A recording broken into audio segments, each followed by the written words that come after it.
sana, bilhin na ako. Okay na sana, bilhin na ako. Upang mo. Upang mo. Upang mo. Kuya, wag ka manakit, kuya!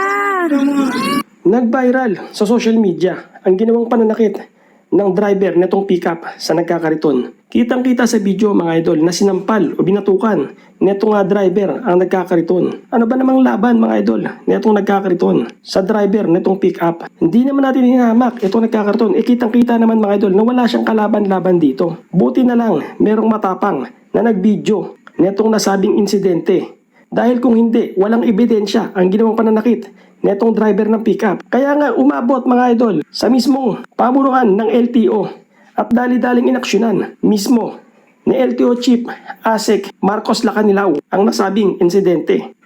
At nagkomento rin si Colonel Busita regarding dito. Ayon nga kay Colonel Busita, maraming salamat po sa kumuha at naglabas ng video.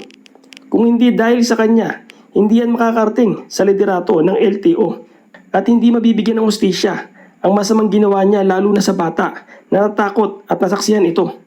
Maliban sa naunang 90-day suspension habang iniimbestigahan ang insidente bilang due process, umaasa tayo na papatawan siya ng LTO ng revocation ng lisensya dahil mainitin ang kanyang ulo, walang kontrol sa sarili at nalalagay pa sa peligro ang buhay ng iba.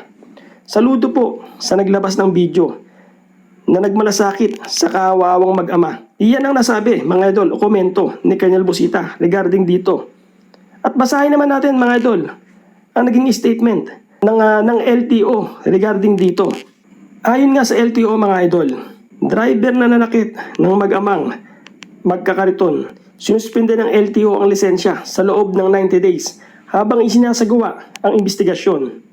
Mariing kinunti na ni Land Transportation Office LTO Chief Assistant Secretary Marcos Lacanilaw ang pananakit ng driver sa isang ama na may kasamang anak na batang babae na nagtutulak ng kariton na nakasagi sa minamaneho nitong puting Toyota Hilux.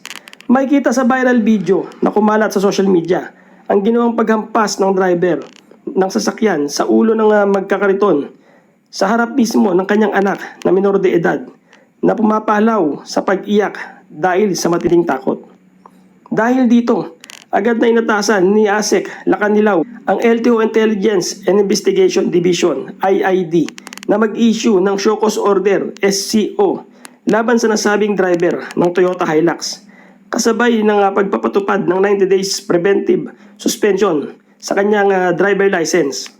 Nakasaad sa SCO na kailangan magpaliwanag ang naturang motorista kung bakit hindi dapat suspindihin o i-revoke ang kanyang lisensya dahil sa paglabag bilang isang improper person to operate a motor vehicle. Pinagsumite din ang driver at ang registered owner ng Toyota Hilux ng notarized comment explanation na naglalaman ng kanilang paliwanag.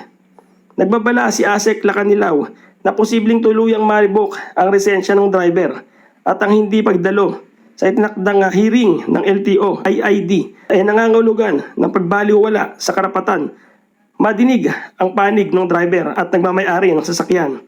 Idiniin ng LTO chief na hindi kinukonsinte ng ahensya ang ganitong asal sa lansangan. Kung totoo man ang mga paratang ayon sa video, dapat managot ang driver.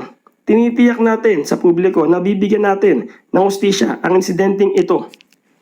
Ito nga mga idol, ang komento ni Colonel Busita at nitong LTO regarding dito. And ayon nga mga idol, kay LTO Chief ASEC Marcos Lacanilaw regarding sa road rage, ito ang kanyang masasabi. Ito ang mahigpit kong paalala sa mga motorista. Yun hong mga matagal na nating naging problema ito nung araw pa. Natatandaan nyo, early 90s, ang daming namatay dahil sa road rage. Ang daming nasira ang buhay, ang daming nakulong. Kaya kami sa LTO, maghihigpit kami. Once na na-involve kayo sa road rage,